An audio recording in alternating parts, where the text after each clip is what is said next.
और डॉक्टर राकेश पाठक जी, जरा आपसे समझूं, ये केंद्रीय मंत्रिमंडल के सदस्यों को वहां उतार देना, और कहा जा रहा है कि अभी तो शुरुआत है, आगे भी कुछ ऐसा ही होने वाला है, चाहे वो मध्य प्रदेश हो और या छत्तीसगढ़ हो। देखिए, दो राज्य ऐसे हैं जहां राहुल गांधी ने सर्टेनली कहा है, तीन शब्दों का इस्तेमाल किया, प्रोबेबली यानी वहाँ तेलंगाना में, सर्टेनली छत्तीसगढ़ और राजस्थान, छत्तीसगढ़ और मध्य प्रदेश में, और वेरी क्लोज फाइट जो है वो है इनका राजस्थान में। और आप राजस्थान से अभी कल ही लौट के आ रहे हैं, कल शाम को हम लोग चर्चा किए भी थे डॉक्टर राकेश पाठक जी।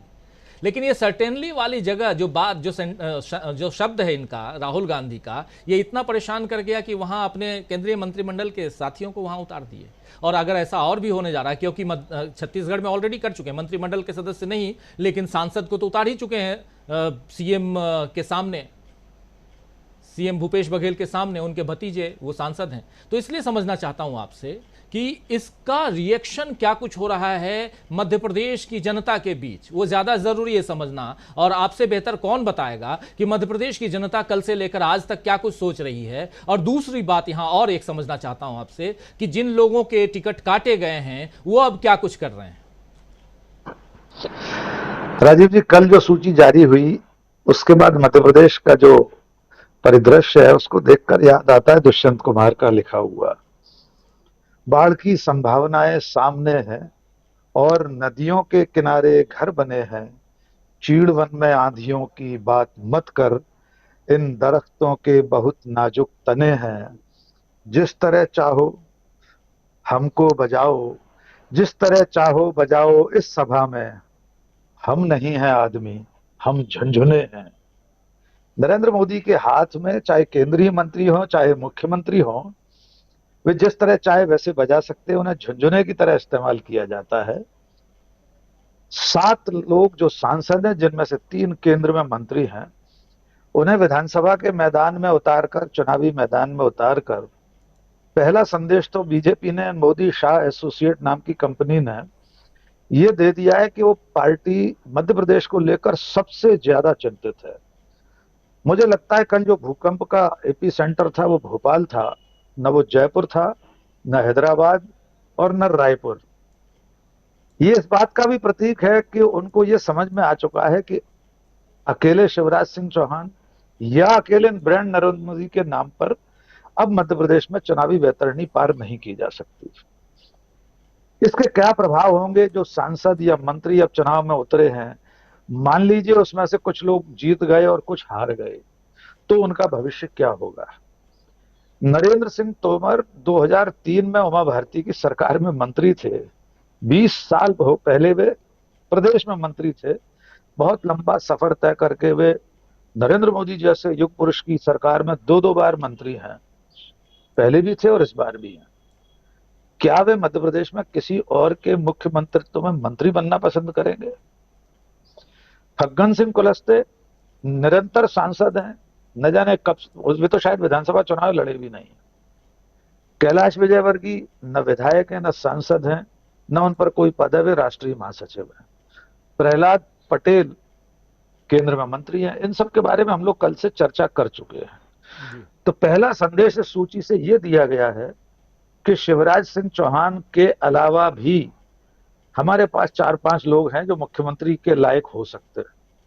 विकल्प के रूप में इतने लोग हैं। यह संदेश ग्रहण करके ही शायद शिवराज सिंह चौहान ने अपनी कैबिनेट की बैठक में एक संदेश दिया, जिसमें उन्होंने कैबिनेट के सहयोगियों और अधिकारियों को थैंक यू वेरी मच कहा है, शुक्रिया कहा है। यद्यपि यह कोई औपचारिक अंतिम बैठक नहीं थी कैबिनेट की। मैंने ट्वीट किया वो वीडियो शिवराज सिंह चौहान का 1 आध घंटा हो गया, लेकिन उसमें कहीं ना कहीं यह ध्वनित हो रहा है कि शिवराज सिंह चौहान आखिरी बार अपने कैबिनेट के सहयोगियों से बात कर रहे हैं, या चीफ सेक्रेटरी और अन्य अधिकारी जो कैबिनेट में अंदर बैठने की पात्रता रखते हैं उन्हें शुक्रिया अदा कर रहे हैं। मानो गुड बाय कहकर वे आज निकल गए उस कैबिनेट में से। यद्यपि 60 दिन बाकी हैं कम से कम चुनाव में, वे चाहें तो 1 आध और कैबिनेट की बैठक कर सकते हैं।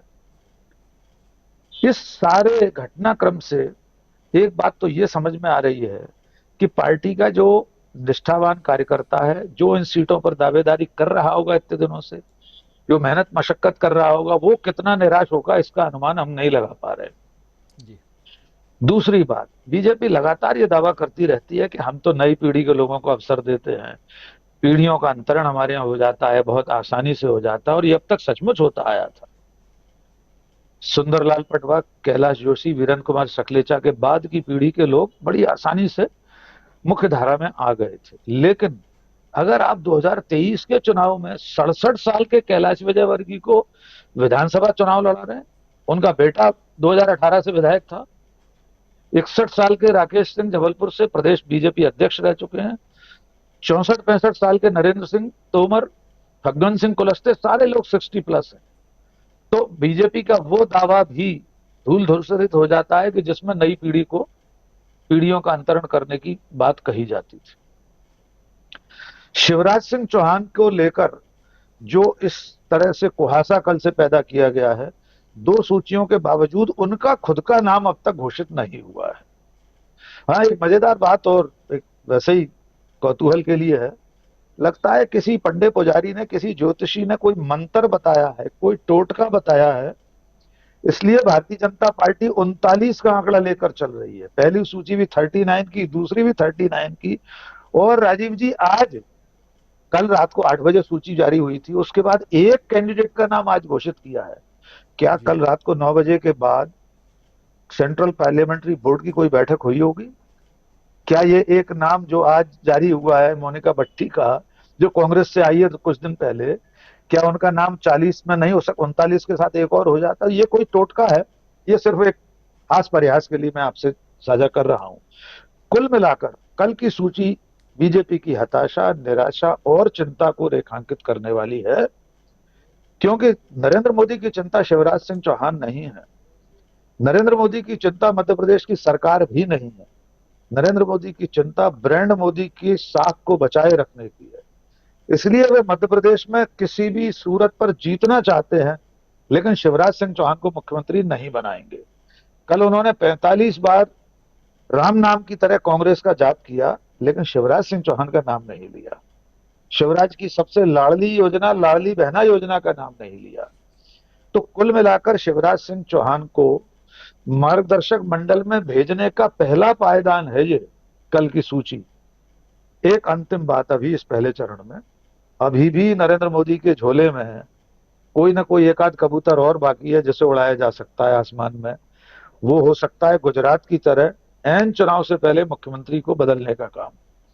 वो कोई भी हो सकता है इन घोषित प्रत्याशियों में से, या अभी अघोषित रह गए हमारे ग्वालियर के भूतपूर्व महाराजा ज्योतिरादित्य सिंधिया का नाम भी हो सकता है, क्योंकि इस तरह के करिश्मे करने का शगल, शौक, जुनून है नरेंद्र मोदी को।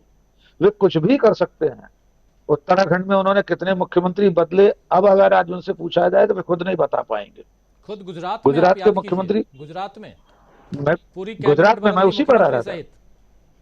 मुख्यमंत्री को सुबह अखबारों से पता चला उसे बदल दिया गया है, ऐसा कोई बयान उनका आया था नितिन पटेल का। तो नरेंद्र मोदी अब भी ऐसा कोई पीसी सरकार जैसा कोई जादू अभी भी एक बार, आखिरी बार मंच पर दिखा सकते हैं मध्य प्रदेश के रंगमंच पर वो कितना कामयाब होगा, कितना कारगर होगा चुनाव में, ये अभी देखना बाकी है। फिलहाल कल की सूची से आम लोगों के बीच ये संदेश गया है कि पार्टी की हालत बहुत खराब है। हम और आप जैसे लोगों ने कल जब वो सूची ट्वीट की या फेसबुक पर लिखी, 500 में से 499 कमेंट में ये लिखा गया था कि पार्टी ने अपनी हार मान ली है, तभी केंद्रीय मंत्रियों को विधायक का चुनाव लड़ाया जा रहा। जी राजीव, देखिए टर्निंग पॉइंट भारत की राजनीति में था राहुल गांधी की यात्रा के लिए पहला रखा गया कदम।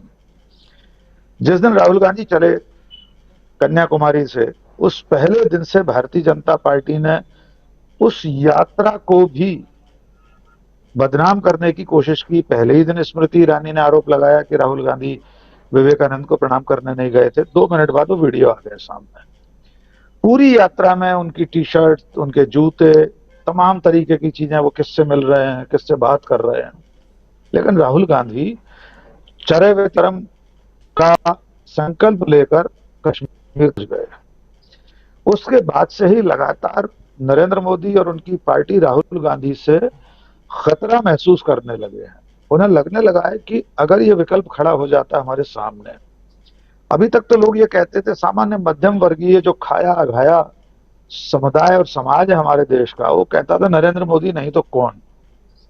लेकिन राहुल गांधी ने उस यात्रा के बाद और यात्रा खत्म होने के बाद अब भी चल रही यात्रा, चाहे वो अपना बस स्टैंड पर हो, रेलवे स्टेशन पर हो, कुड़ियों के बीच हो, सब्जी मंडी में हो या विदेशों में हो, ये जो अनवरत यात्रा चल रही है राहुल गांधी की, उसके दबाव में बीजेपी आ गई, नरेंद्र मोदी भी दबाव में आ गए हैं।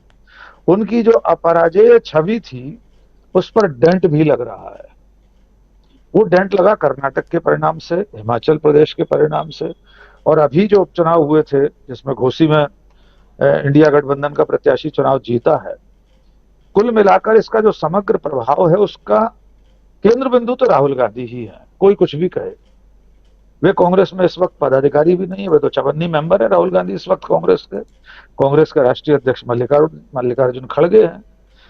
खड़गे जी का दलित होना, राहुल गांधी का यात्रा के बाद का नया राहुल गांधी होना, ये जो दोनों जो समीकरण बना रहे हैं दोनों मिलकर, ये जो जुगल जोड़ी है, ये मोदी एंड शाह को परेशान कर रही है।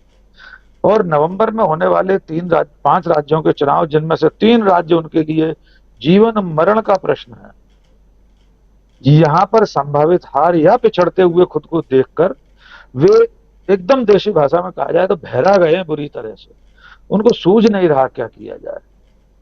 मध्य प्रदेश का खास तौर से मैं जिक्र करूं, मैं लौटकर फिर मध्य प्रदेश पर आता हूं। मध्य प्रदेश में पिछले 30-40 दिनों में जिस तरह से बीजेपी में भगदड़ मची है, जिस तरह बीजेपी छोड़कर लोग कांग्रेस में जा रहे हैं, उससे अमित शाह और नरेंद्र मोदी बुरी तरह परेशान हो गए। वे बेहद खफा थे शिवराज सिंह से, जो खबरें यहां छपी हैं। इसी कारण मध्य प्रदेश का पूरा चुनावी नेतृत्व, पूरी कमान मोदी शाह एसोसिएट ने अपने हाथ में रख ली है। उनके अपने 2 लोग हैं जो चुनाव संचालन समिति के लिए, भूपेंद्र यादव और अश्विनी वैष्णव, केंद्रीय मंत्री। इन लोगों के आने के बाद से शिवराज सिंह की कमान में के हाथ में से कमान धीरे धीरे छूटती जा रही थी। और कल की सूची उस ताबूत में आखिरी कील के रूप में साबित हुई। मेरी जानकारी के मुताबिक न तो इन लोगों से पूछा गया, जो मैंने शुरू में कहा था ये झुंझुने हैं नरेंद्र मोदी अमित शाह के हाथ के, जैसे चाहे वैसे बजाएं। हो सकता है कल पार्षद का चुनाव लड़ने को भी कह दिया जाए तो लड़ना पड़ेगा इन लोगों को जी। तो कुल मिलाकर अभी जो स्थिति है उसमें एक नाम और छूटा जा रहा है हमारी चर्चा से। गजब है कि कल से अब तक, आज सुबह से मैं 10वां चैनल है जिस पर डिस्कशन कर रहा हूं, हमारे बीजेपी के प्रदेश अध्यक्ष विष्णुदत्त शर्मा का कोई नाम ही नहीं ले रहा। राजीव जी, आपने भी चर्चा नहीं की, हम में से कोई नहीं कर रहा। एक पार्टी, ब्रह्मांड की, दुनिया की सबसे बड़ी पार्टी का मध्य प्रदेश में जो अध्यक्ष है उसका कोई जिक्र नहीं हो रहा। इसका मैं जो कयास लगा पा रहा हूं वो ये है कि जब जो चौथी सूची आने वाली है, तीसरी वो एक प्रत्याशी की वजह से हम 3 गिन रहे हैं, हो सकता है चौथी या 5वीं सूची में विष्णुदत्त शर्मा भोपाल महानगर की किसी विधानसभा सीट से चुनाव लड़ने उतार दिए जाएं। जी। वे भी सांसद हैं, खजुराहो से सांसद हैं, मूलतः मुरैना के रहने वाले हैं, लेकिन मुरैना अब चूंकि नरेंद्र सिंह तोमर को उतार दिया गया है तो वहां कोई सीट उनके लिए बची नहीं है। तो अगली सूची में हमें विष्णुदत्त शर्मा का नाम भी देखना होगा। और मेहरबानी करके हम सब लोग थोड़ा थोड़ा तो प्रदेश अध्यक्ष की चर्चा कहीं ना कहीं कर लें तो उनका मान बचा रहेगा। जी बिल्कुल बिल्कुल। कुल मिलाकर हमारे दर्शकों को अगर आप वो सुनवा दें बिल्कुल। अभी सुनवाता हूं 51 मिनट के उस वीडियो, 51 मिनट के भाषण में प्रधानमंत्री नरेंद्र मोदी कैसे 44 बार कांग्रेस का